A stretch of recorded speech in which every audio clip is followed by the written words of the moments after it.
the article mentions how more and more addicts are overdosing in public. They're doing it in grocery stores, restaurants, on the street, in parking lots. And there's an explanation to that. It's basically some doctors actually think it's a form of survival because they know if they're in public, somebody's called 911, somebody's going to rescue them possibly, they're going to get Narcan, and they're probably going to be rescued. So they're struggling with addiction, but they don't want to die. But some people are quite angry at these public displays, and so they say, basically, let them die, just let them lay there. If they die, oh well, why do we have to spend all this money, all these public resources, and our children are here present, look at what they're doing, how irresponsible of them to do this in front of kids in this place, So it's quite emotional to see this scene happen. Now, these two, of course, were parents, and their kids were there playing softball that day. And they were eventually charged with felony charges of child neglect. And so their story was published in a local paper. And it turns out it was also published in the online version of the local paper.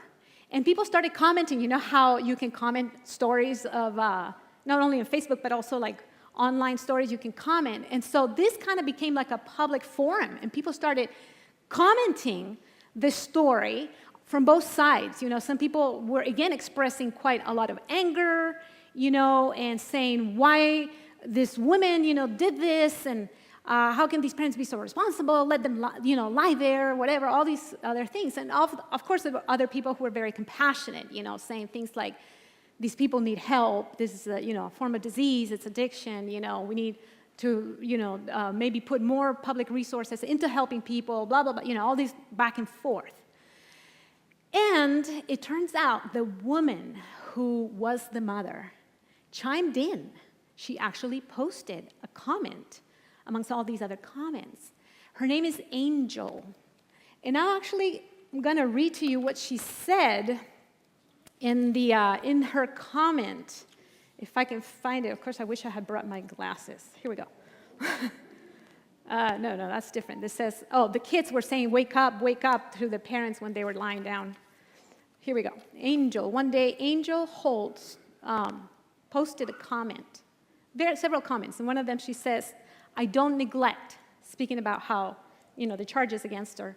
She wrote, I had bad judgment. I love my kids, and my kids love me. They're honor roll students.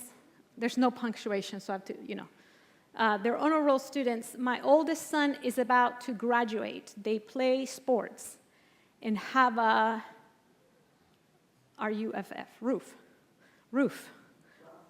Rough. But no, I think she means roof. They have a roof over their head. That I own, and food and things they just want. I messed up. Give me a chance to prove myself. I don't have to prove blank. No, I can say it. I don't have to prove blank. I won't say what, beep, to none of you, just my children, and they know who I am and who I am not. So this is a very real problem, of course, very emotional problem in some parts of the country, this opioid epidemic. Like I said, you can actually read this story online. It's quite long. Of course, it's in New York. It's a very long story. But it goes into detail of a lot of good stories in that article. But there's a statistic that's quite troubling. It says that West Virginia actually has the highest rate of overdose death in the country. So that's sad. And as we know, this opioid epidemic has become pretty alarming in all parts of the country. In fact, life expectancy is beginning to drop because of it. Yes, you know, life expectancy has been increasing for decades, maybe centuries now. But in the last few years, it's been noted that life expectancy is decreasing, especially in some of these counties where the opioid epidemic is quite a problem. And so, of course, this is a problem of addiction. You know, and as I was researching, you know, this this presentation. By the way, it's the first time I ever do it, so I get to test new presentations with you guys. I hope you don't mind. Anyway, I was researching what graphic to use, so I found this one. I thought it was nice. But as I actually Googled the sin trap, trying to look a graphic to see what would go well, to put in the front, in the first title, the title slide. And I found all these other good graphics, that have to do with addiction, and addiction being a trap. So there's this one of cigarettes, of course, being an addiction and being a trap. Drinking, of course, alcohol could be a trap, wouldn't you say?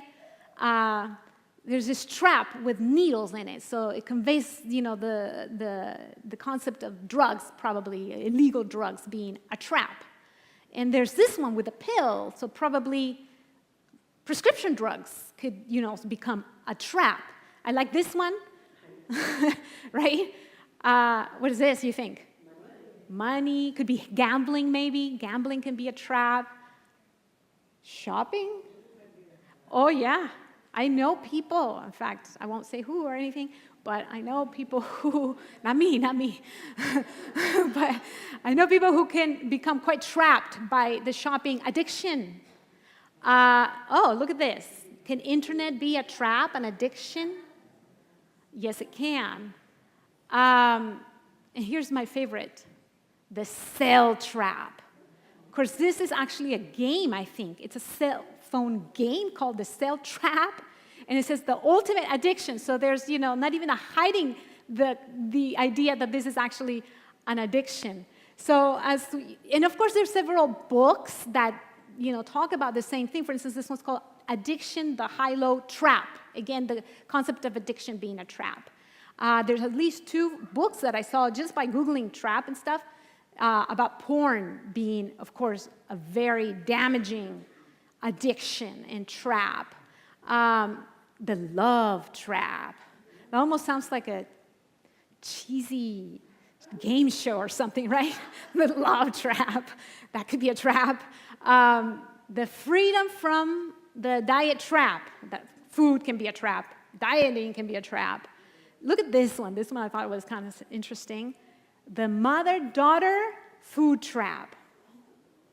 What in the world, right? I was thinking, wow, for some of us moms who have daughters, what could that be? But we're not going to go into it. But I just wanted to kind of show how this concept of addiction and trap go together. Of course, this is one that I have read. Maybe many of you have read it also. This is a book by Neil Barnard. The name is The Cheese Trap. Talking about how, of course, cheese could be addictive. There's, some chemicals, reactions that happen when you eat it. And these, casomorphins, and you become addicted to cheese. And but this morning, I'm actually going to talk about a book that I have also read called The Pleasure Trap. And the gist of today's presentation comes from this book. Now, I have read it, and I can recommend you read it also, but I have to do a little disclaimer. I do like what the book says. I don't agree with everything in the book. This book has a lot of evolutionary theory in it. A lot of it's based on evolution, so I don't endorse that. That's the disclaimer I wanted to give out. I don't want you to say, oh, you made me read that book. It's all about evolution. It's not what I'm trying to say. I don't necessarily agree with that part of the book, but it's one of those things where you examine everything and retain the good, right? That's in the Bible. Yeah, it's discernment. So The Pleasure Trap, and of course the authors, I don't know if you could read that from back there, Doug Lisle and Alan Goldhammer. And they're very good. They actually work very closely together with Dr. John McDougall. Do you guys know about John McDougall? They work very closely together with him. He invites them quite often to his health programs because they actually come with the psychological aspect of behavior. Why do we eat these foods that damage us so much? Why can't we stop eating all this sugar, cheese, meat, all these other things? Why do we behave in things that are not good for us, right? So that's kind of what they cover in their presentations, kind of the psychological aspect of our own health behavior that sometimes goes against our own interest. And so he talks about that in the book, very good book. So I'm going to try to kind of explain a little bit. And like I mentioned it briefly. I don't know if you remember in my last presentation. I kind of mentioned it briefly, the pleasure trap and why we do the things we do. So let me start by, first of all, defining one thing. Do you all know how to catch a monkey? Does anybody know? It's pretty well known, right? How do you catch a monkey? You put a fruit, could be a banana, of course, in a container, and there's a little opening. Of course, you put it through the other opening. And there's a little opening, and the banana cannot fit through that opening. So here comes the little monkey, sees the banana. Oh, I want the banana. Puts his hand in. Guess what? Can't take it out. Can't take out the food anyway. And that's your chance. And you go and trap the monkey. Why? Why doesn't he run away? Exactly. He has what psychologists, or at least Doctors Goldhammer and Dr. Lyle say, he has competing demands. He has the desire to, keep the fruit. He also has the desire to keep his freedom, but in a moment of indecision or maybe weakness, guess which one wins out? The desire for the banana. And that's what he calls an enticing, and this is very important to remember, an enticing stimulus. A what now? Enticing stimulus. And what's the enticing stimulus? The banana. And it becomes more important than his own freedom, if you can even believe that, right? Sigmund Freud said a lot of crazy things during his life. A lot of crazy things, right? But there's a few sane things he said. And one of the few sane things he said is that the mind is like a battlefield. What does that mean? The mind is like a battlefield. We're always struggling with competing demands, competing desires, maybe. Here's another example from maybe, that's more relevant to us. So here's a person, a young woman, let's call her Libby. Her name is not Libby. Let's just pretend it's Libby. And she has competing demands, right? She wants to be healthy, maybe lose weight. So she wants to, have a healthy diet. But she also wants to eat a treat, a very yummy treat, right? It's a competing demand. And these two things are actually incompatible. You see what I'm saying? If you eat the yummy treat, you no longer are eating healthy, and therefore you cannot lose weight, especially if you eat a lot of it. So our behavior essentially is like Libby's all the time. We're constantly making compromises. We're constantly in a battlefield. Our mind is always in a battlefield, always making compromises to, behave in ways that are good for us, but we're always, also enticed by stimuli. And sometimes, especially, particularly in our modern society, we are enticed by what the doctors that wrote this book called supernormal stimuli. Supernormal stimuli. What does that mean? It's all this processed food that we are exposed to that is actually pretty enticing, right? So they formed this theory, I guess, if you could say, about the pleasure trap and how these enticing stimuli take us down the pleasure trap. And there's three parts to the pleasure trap. Oh, here's another example before I go to the pleasure trap. Every January 1st, the gyms are what?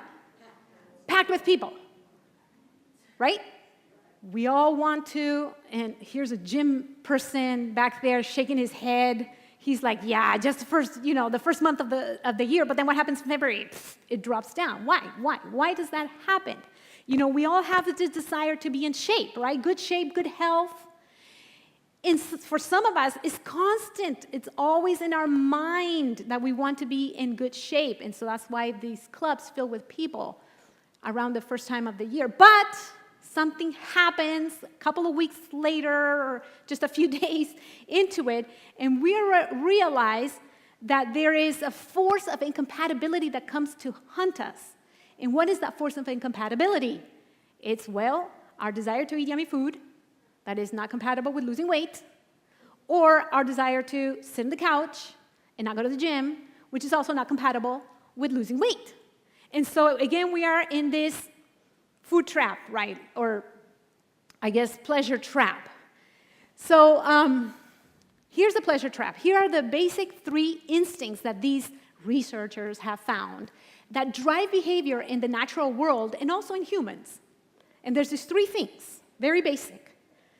The search for pleasure, the avoidance of pain, and energy efficiency or energy conservation.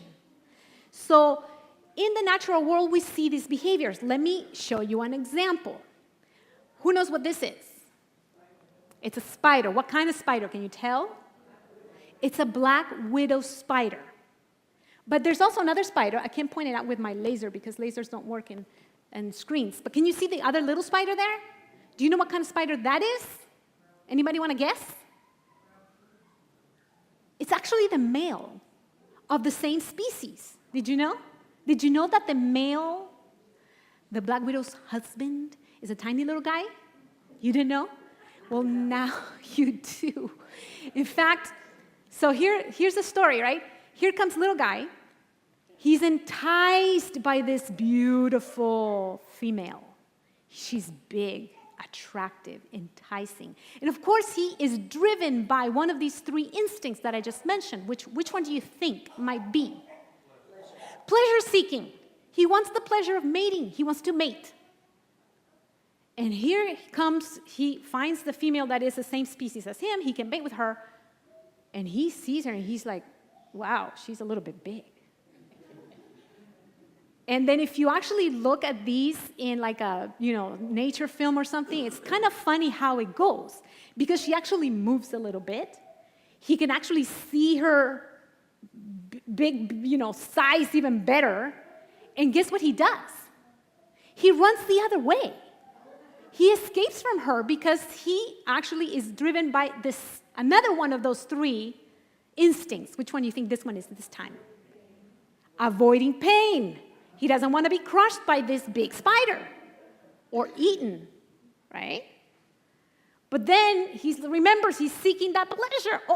And then he comes back. And then he looks at her again. He runs back and forth several times, right?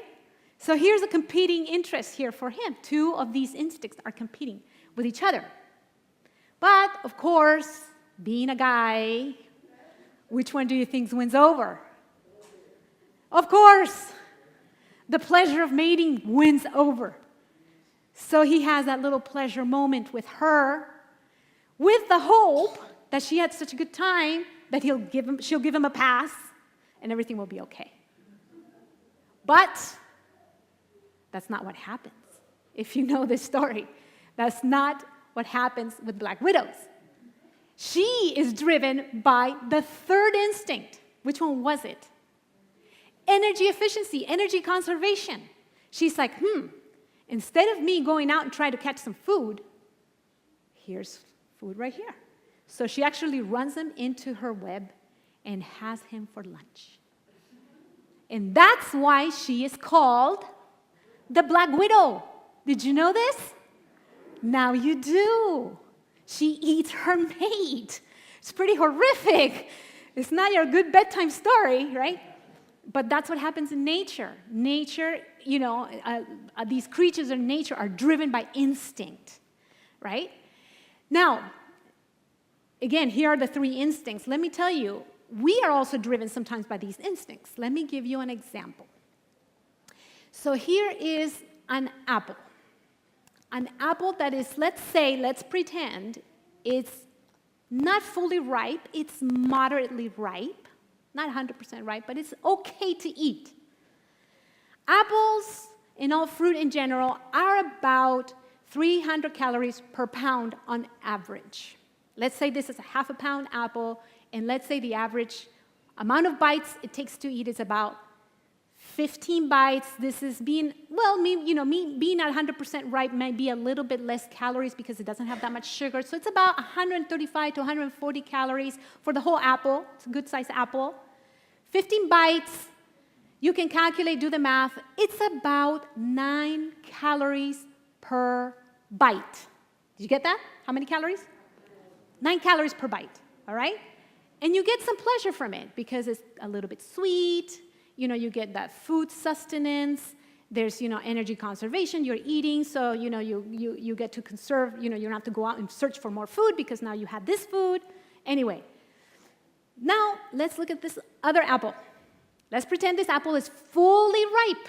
It's gotten a little bit more sugar out of the plant. It's a little sweeter. So this one has about 150 calories. Let's say you eat it in 15 bites. How many calories per bite is that? It's about 10 calories per bite. There's a 1 calorie difference, okay?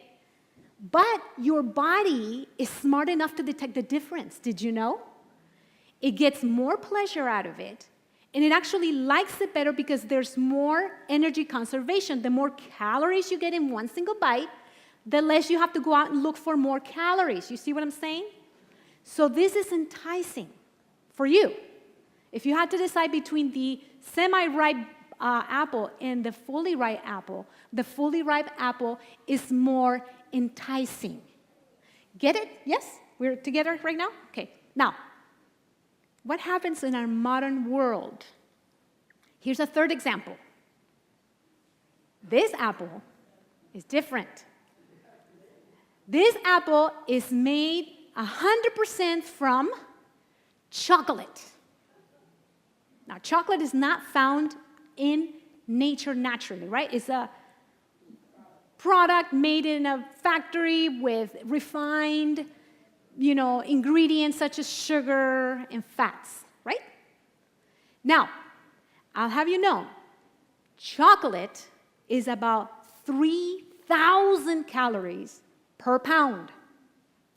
So, if this was a half a pound, you would get about how many calories?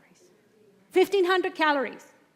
If you consume that in 15 bites, how many calories per bite? We're talking about 100 calories per bite. That's 10 times more calorically dense than that yummy ripe apple. You see what I'm saying? Is this more enticing, do you think? Oh, yes, exactly. There are pleasure centers in the brain, and they detect that pleasure, immediately, right? You put that piece of chocolate in your mouth, and it's like, whoo, almost instantly. You can detect that sweetness and that nice texture that the fat gives it, right? You can't really taste fat too much, but you can detect the creamy texture, and that just gives you pleasure. Wouldn't you say? Some people don't like chocolate, but you know what I mean. There is actually an abnormal or supernormal amount of stimulus coming from that apple. You see what I'm saying? From this apple, from this chocolate. And if we were to actually compare the two, there's actually no comparison between these two. Unfortunately, there's actually no comparison. This apple is designed, this chocolate apple, the chocolate itself is designed to mimic fruit in its sweetness, but it goes way beyond, and it's so enticing that it blows away any comparative pleasure. It blows away any comparative pleasure response that would come from a whole natural food. And that's why today in our modern society, we are caught in this pleasure trap. Do you see that? Our modern foods are highly enticing. They're very high in these nutrients that you wouldn't find in nature naturally. You don't go to a tree and pull out oil, right? You might pull out an avocado, an olive, a coconut, and that needs to be taken to some kind of factory and made into oil, right? Same with sugar. There's sugar cane, but it takes about 3 feet of sugar cane to make 1 teaspoon of sugar. So in nature, you don't find the concentration of sugar, fat, salt, and all these other calorically dense foods. So these modern foods are supernaturally enticing. Drugs, of course, go a step beyond that. And they hijack the pleasure centers in a way that nothing else in nature does. In fact, some drugs are so potent in some sensitive people, especially some people who are what's the word I'm looking for? They're predisposed to addiction. That for some people, one time they try heroin, one time they become immediately addicted. Because the brain structure is actually changed by taking in these powerful, powerful drugs. And of course, in nature, we don't get to be couch potatoes, if you think about it. We don't conserve as much energy as we do in the modern world, because in nature, if we were to live in a survival environment, you'd have to go search for food, you'd have to chop the wood, to cook the food, you have to, walk maybe miles and miles and miles. I mean, there's no being a couch potato in a natural environment. Wouldn't you agree? So in our modern world, we're actually caught in this pleasure trap more than we've ever been in the history of the universe, the world at least. Now, last year, some of you went to, and I went to a presentation given by a doctor down in the Watsonville church. He was invited by Donatille. His name was, I actually looked it up, Mark Brayman or Brahman. I don't know how you pronounce his name, Mark Brahman, I think.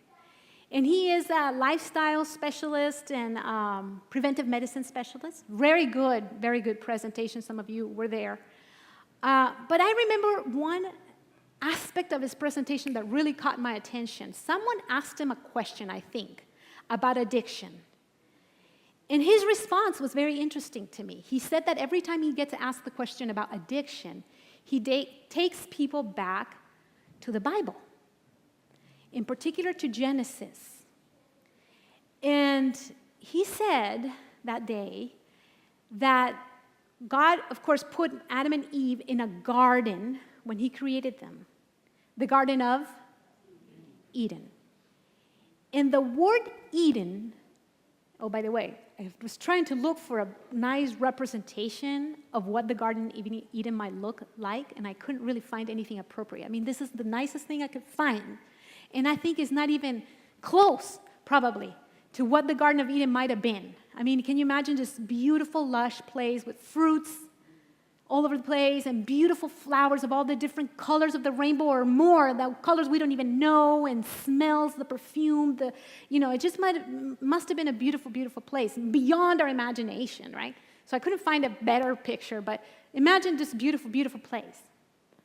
And he said the word Eden, actually, from the original Hebrew, means pleasure. Yeah. Basically, God put Adam and Eve in the garden of pleasure. So when he talks to addicts, he says, it's no wonder we're addicted. We're all addicted to something, by the way, and I'll go into that a little bit, but it's no wonder we have addictions in our society. We were made for pleasure. You see, God made us for pleasure, to live in this blissful, joyful, pleasurable environment, you see? But of course, something happened in between. Something happened to make it wrong. Because if we think of the word pleasure today, sometimes we have negative connotations, right? We think of maybe sexual pleasure or pleasure from, alcohol or, gambling, whatever, right? These negative things we think when we think of pleasure. But are there good things that can bring us pleasure? Of course. But what happened? I think sin happened. And this is what I've kind of come to realize these last few days or weeks as I was preparing this. Sin happened in between. Sin happened. Sin entered the world and ruined it. And Sin, of course, this pleasure wasn't supposed to be a trap. You see what I'm saying? Pleasure was not supposed to be a trap. Sin made pleasure a trap. That's pretty profound to me. Sin has made pleasure a trap. It wasn't supposed to be that way. It wasn't meant to be that way. But sin ruined everything. Satan, if we put the blame on the right person, ruined it. Of course, in our world today, people blame the wrong person. Who do they blame? They blame God. You know, I remember when I was a kid, growing up in the 80s, smoking, everybody smoked, right? And my friends who weren't Adventists, they're like, oh, your religion is so boring. You can't even smoke. Of course, now I think today, duh. It's better for us not to smoke. But back then, it was amongst other things. You can't drink, you can't dance, you can't go to parties, you can't smoke, you can't do anything. How boring. See how Satan turns things around? Your God, he's so strict. He doesn't let you have fun. See? He turns things around. But that's not what God intended. Sin itself is a trap. Sin itself is a trap. And I want to go with you, if you would like to come with me to the scriptures. I want to go to Proverbs, if you'd like to read it with me. Proverbs chapter 5, verse 22. Proverbs 5:22 says the following. His own, if you have it with, you can read it with me. His own iniquities, what's the next word? Entrap the wicked man. His own what? Iniquities entrap. So can sin be a trap? Yes, he can.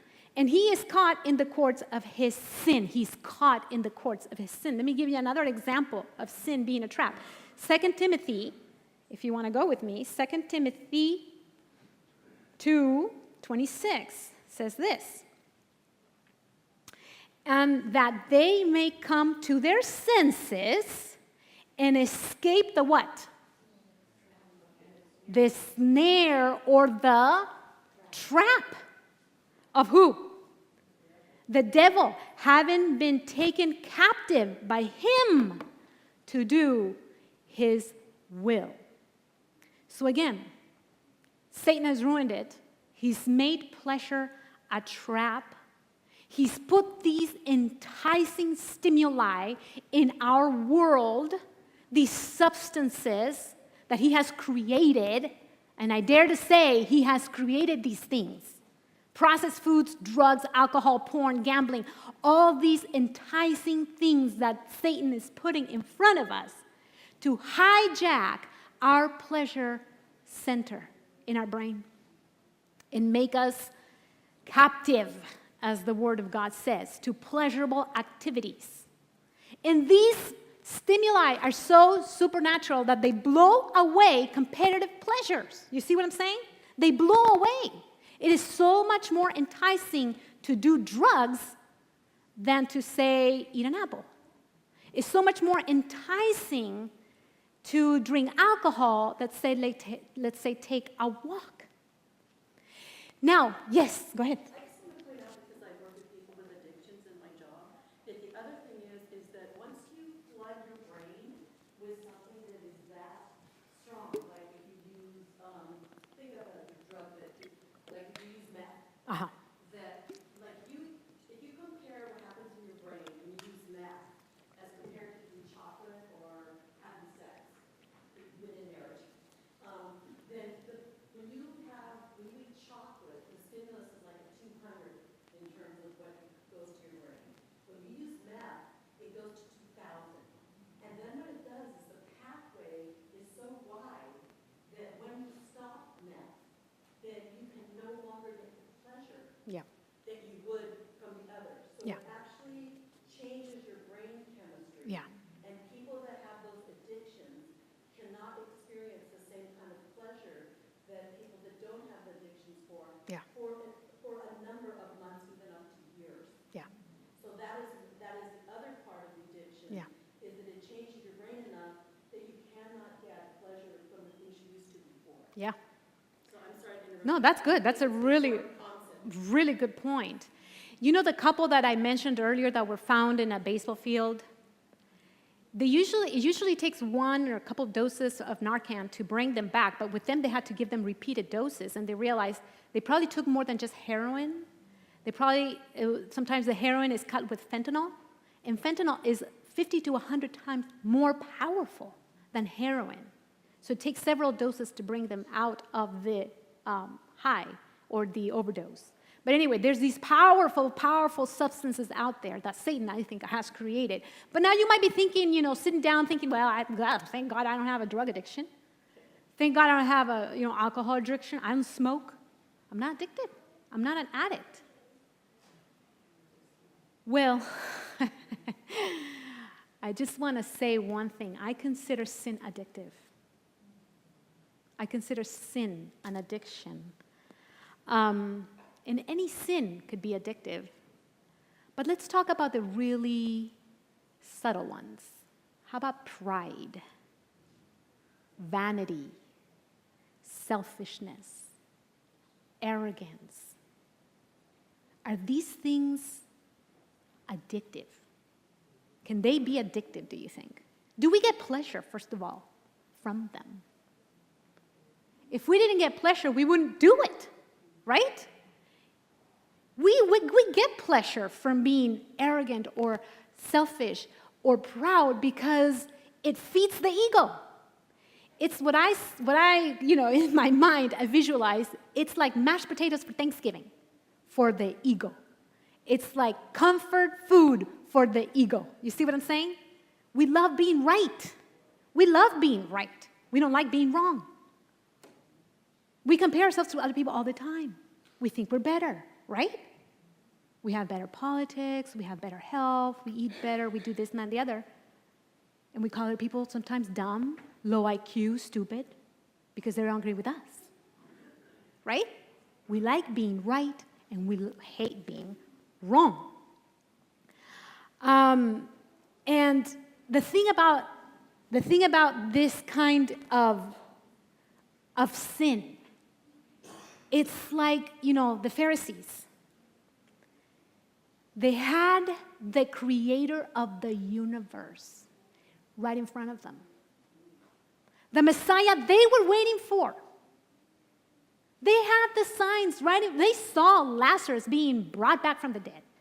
They saw Jesus healing lepers, blind people, feeding multitudes. Did they get enough signs, do you think, that he was the Messiah?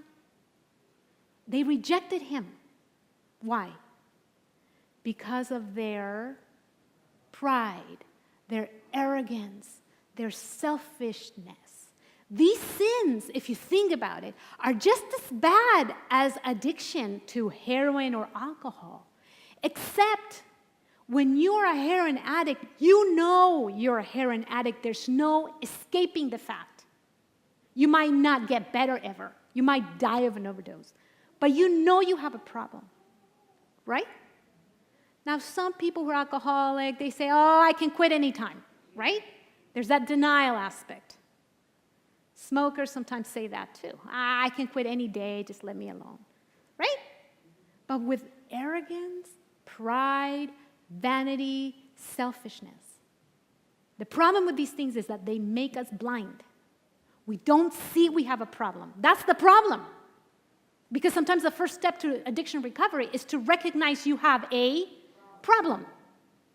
But if you're proud and arrogant, you don't admit. That's the whole definition of being proud. You don't admit. It makes you blind. You don't see that you have a problem. And you can reject the creator of the universe. Your own maker can be in front of you, God himself. Emmanuel, God among us, right? In front of them, they wanted signs. Did they really need more signs? I'm reading a book, or actually I just finished reading it. I was reading it again. And there's a story in the book. The book is called Stealing from God. Stealing from God. It's about how atheism sometimes steals concepts or arguments from theism to make their case. It's a very interesting book. Anyway, there's a story in the book of this guy, the writer. He asked an atheist one time, he says, I don't remember the name, let's pretend it was George. George, what would make you believe? What would God have to do for you to believe there is a God? And George says, well, look, I don't remember if it was George. But anyway, he's like, look, if I went outside right now and I looked up to the sky and I saw in the sky, George, this is God. I do exist. Quit your whining down there. If I saw that, I would know for sure there's a God. But I never see that. Right? That would be a sign big enough because unless, of course, there's an airplane. Of course, let's say there's no airplane or anything that could cause the writing in the sky. If you see writing in the sky, and not just, random letters, because it could be JFKLOZ. What does that mean? Nothing. It's just letters, right? But there's actually a sequence of letters that convey a message. It's not just random letters. There's a message behind the letters. So just letters out there would be a big enough miracle, don't you think? If you all of a sudden saw a bunch of letters in the sky, you would say, whoa, how did that come about? But if you see a message with the letters, you know it's more than just coincidence because there's a mind behind the message. Don't you agree with me? Every time you see a message, you know that someone wrote a message, right? It's not just, the wind that kind of blew a certain way. And if you wait long enough, the clouds will start forming in a certain way, and it will give you a message. Does that make sense to you? That would happen randomly? If you see a message, you know it's not random. There must have been an intelligence behind that message writing it out, right? So the atheists had, this argument for not believing in God. And the author of the book says, well, it just so happened that in every one of our cells, there is a huge message. In fact, there's a book that I actually did read a long time ago called The Signature in the Cell. Signature in the Cell is written by a scientist, a very scientific book. If you want to read it, if you're like that cerebral, it's a good book. But anyway, the premise of the book is this. Every single one of our cells, which there's 40 trillion cells more or less in each one of our bodies, every single one of those cells has information in it. Did you know? What is that information? It's the DNA. Of course, since the 1950s, we know about the structure of DNA, and later we started studying more and more. We finally decoded the human genome. Now we know there's actually a message there. There's information. In fact, the code for life is written in every single one of your human cells. Did you know that? How much information is there in each one of those cells? Well, a single-celled organism like a bacteria, if you were to extract the DNA from a bacteria and, put out the DNA information in words, it would be the equivalent to 1,000 Encyclopedia Britannica. Now, some kids at this point are going, what's an Encyclopedia Britannica? Right? Google it, right? It's your parents' version of Google, anyway. Right? Right. Anyway, it's lots of books, okay? One volume, or one Encyclopedia Britannica, several volumes worth of information.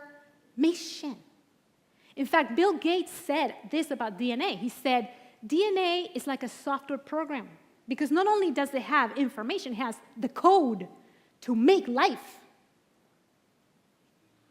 And it's actually much, much more complex and sophisticated than any software program ever written by any human being. And so the premise of the book is, hey, each one of your cells has this humongous amount of information, this very long, billions of letters worth message. And you want just a little one that says, hey, George, this is God. I exist. Quit your whining down there. That would be enough for an atheist.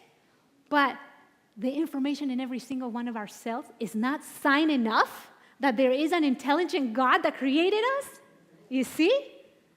Anyway, that's what pride can do. That's what arrogance can do.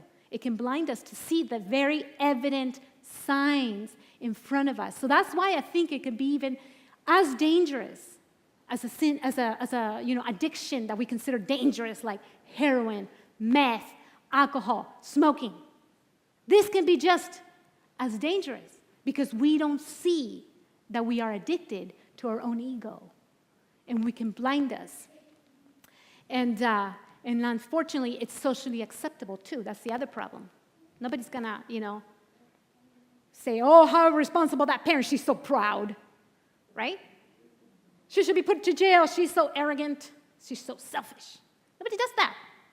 So it's socially acceptable. So anyway, I think our addictions are too strong for us to overcome them on our own. We cannot do this. Just like an addict cannot overcome a heroin addiction on their own. Let me give you one story to illustrate this before we finish.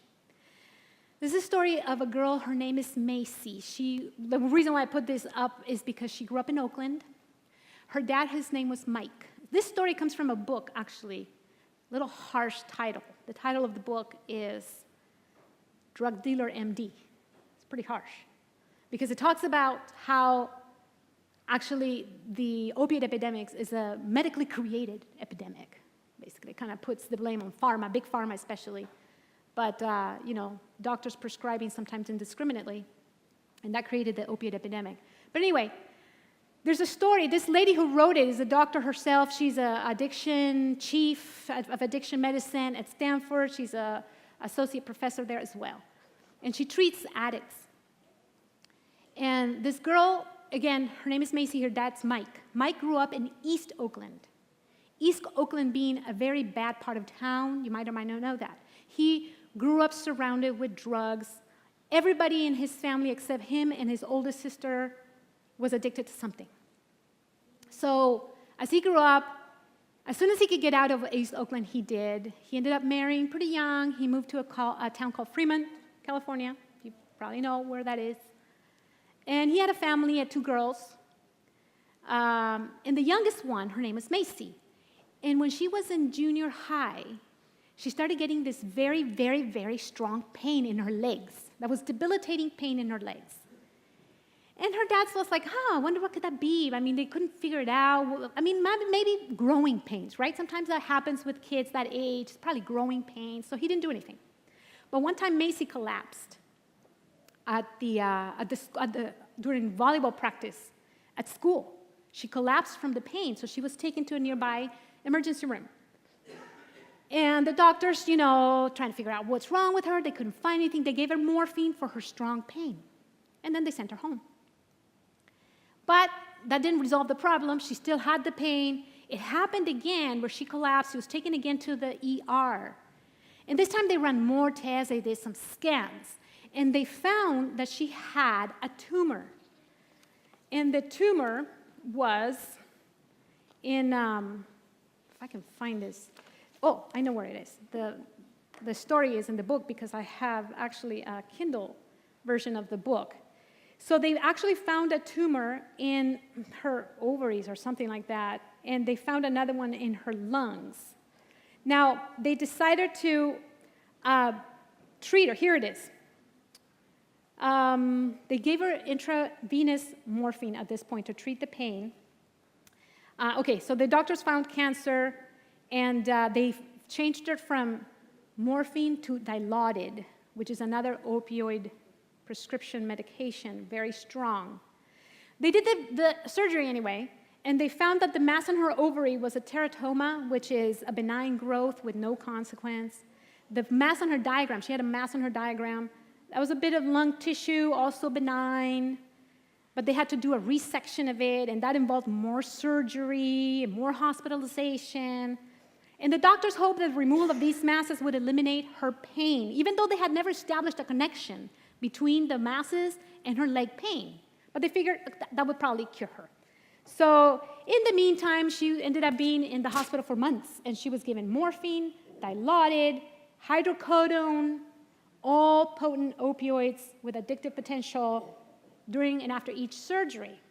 Altogether, she was hospitalized for 2 months, October, November of 2010, and barely remembers any of it herself because she was constantly under the influence of prescription painkillers.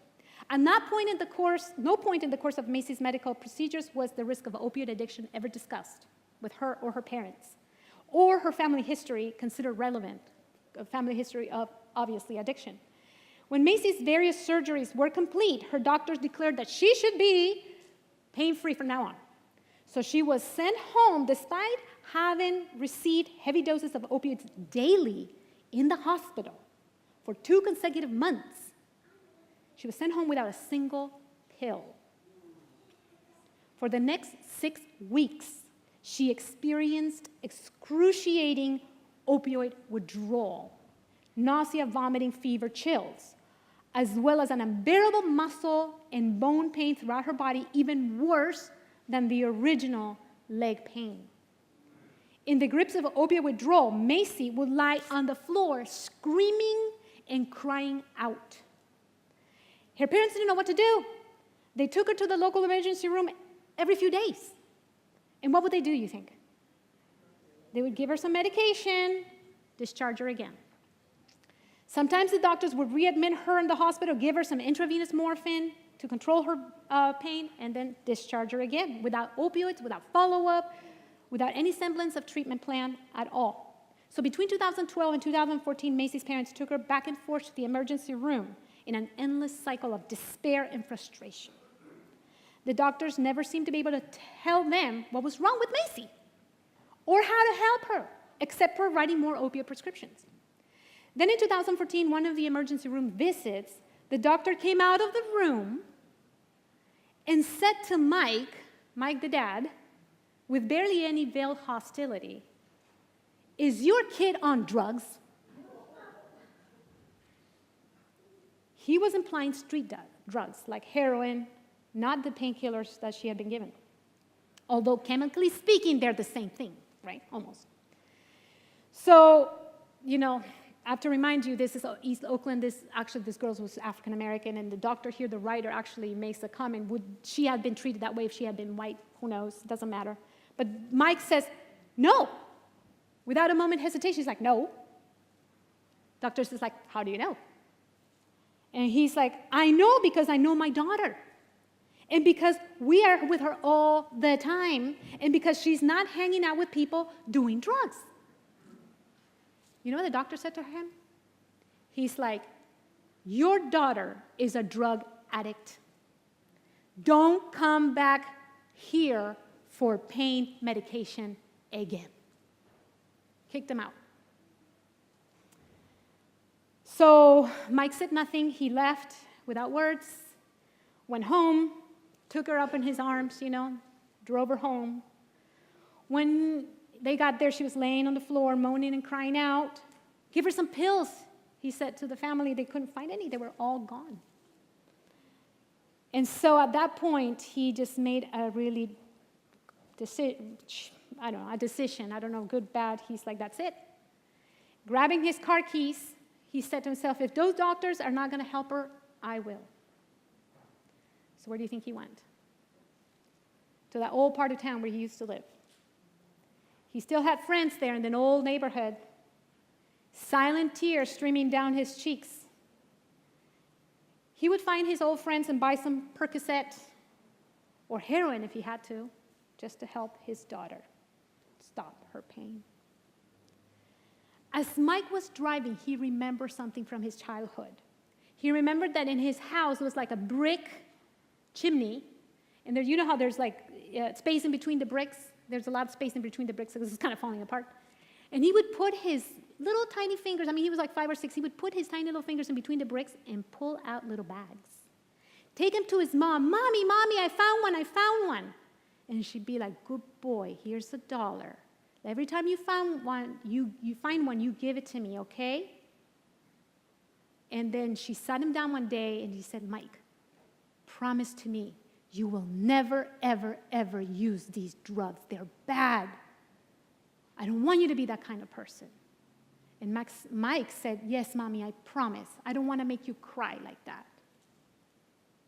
And as he was driving to the bad part of town, he remembered that in his mind. And it's like he woke up from a dream. He turned around and went back home. And he decided to go to another hospital yet, a different emergency room this time.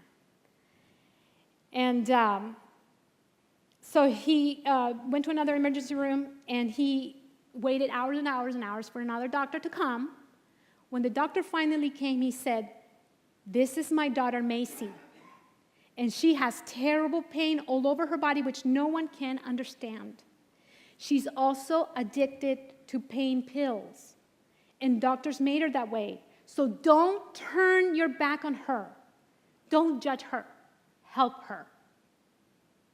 And the doctor must have been, humbled maybe by his admission, and took Macy into the hospital, actually admitted her, and used the occasion to put her on a treatment plan, which included an assessment for addiction. And Macy, little by little, she was actually taken to the doctor who wrote this book, and little by little, she recovered from her addiction.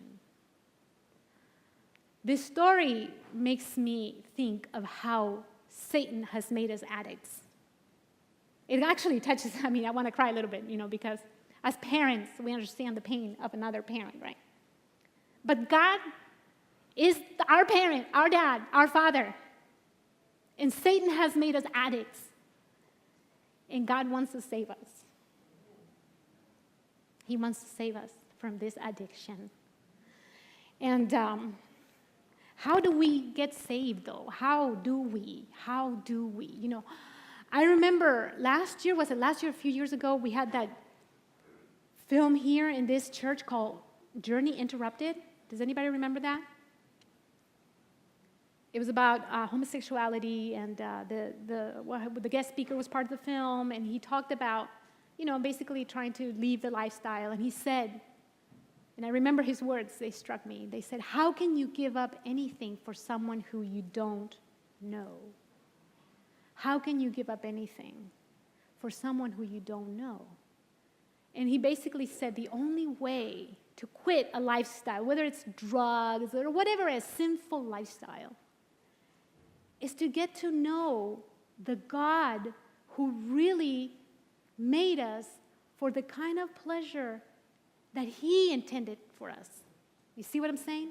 He made us for real pleasure, the pleasure of being in his presence. Do you think there is pleasure in God? Do you think there is pleasure in being in God's presence? Let me read a couple of verses. If you'd like to, we're almost done with this, but let me just read a couple of verses to make this point. One is in Psalms Psalm 16. Psalm 16 says the following.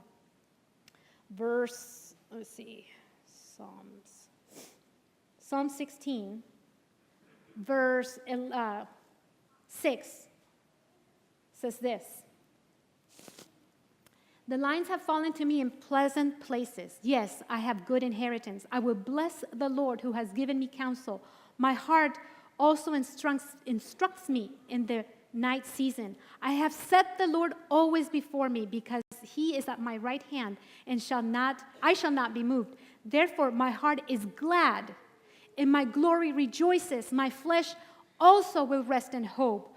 For you will not leave my soul in Sheol, nor will you allow your Holy One to see corruption. You will show me the path of life. In your presence is fullness of joy. At your right hand are pleasures forevermore.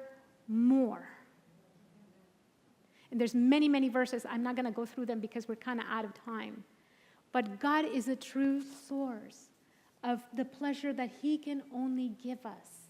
How do we get to know God, of course? How do we, I've come to the conclusion the only way to give up sin in our lives, sins that, not little mistakes that we make here and there, but sins we have attached ourselves to and we need to give up. The only way, the sins we're struggling with, in other words, right? Struggling. The only way to give them up is to obtain more pleasure from being with God than from the sin itself. You see what I'm saying? How do we get to the point where being in God's presence is so pleasurable? Only through, it sounds kind of cliche, but really, prayer, meditation in God's Word. That's how you get to know God. The more you read the Bible, especially the Gospels, the more you pray, the more the Holy Spirit can start revealing God's true character of love within you. And that's how you get to know God. You have to taste God. It's kind of like riding a bike. You can read a book about how to ride a bike, but does that make you know how to ride a bike? You have to experience it. You have to get on the bike, try it out for yourself, just like God.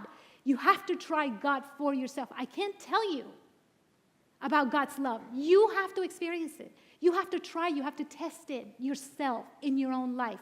Try God. Try God. It's the only way to get to know God. Experience Him in your own life. To finish, I wanted to just say one more thing about the story about Angel. Remember Angel? The mother who passed out in the baseball field, and she wrote a comment on the web. Well, it just so happens that Angel Holt, the mother who'd overdosed in the softball practice, told the writer of this story that her and her boyfriend had stayed clean since that day when they overdosed in the park. And she'd been hoping to regain custody of her children. She'd been helped by the kindness of an older couple. Their names are Karen and Ed Schilt. It so happens that the male in the story, Angel's boyfriend, his name is Chris Schilt. Chris Schilt. Same last name, but no relation. And it so happened that this couple, Karen and Ed Schilt, who live in Thurmont, Maryland, a year earlier, they had lost their 25-year-old son, Chris, to heroin overdose. Their son had the same exact name. And when they read the story, of course, this is a devout couple. They're deeply religious. And they heard what happened to Angel and Christopher Schilt, and they decided to reach out to them. The fact that their son had the same name as the boyfriend, for them, meant that God had put the couple in their path. So Karen, the lady, actually texted Angel words of encouragement daily to help her get through this time. That's how God is. He wants to text us daily. He's texting us in our brain, right? He's giving us words of encouragement. He's like this wonderful older couple who wants to help us out. He wants to give us true joy, true happiness, true pleasure in His presence. How many of you like to accept that gift this morning? Amen. God bless you this morning.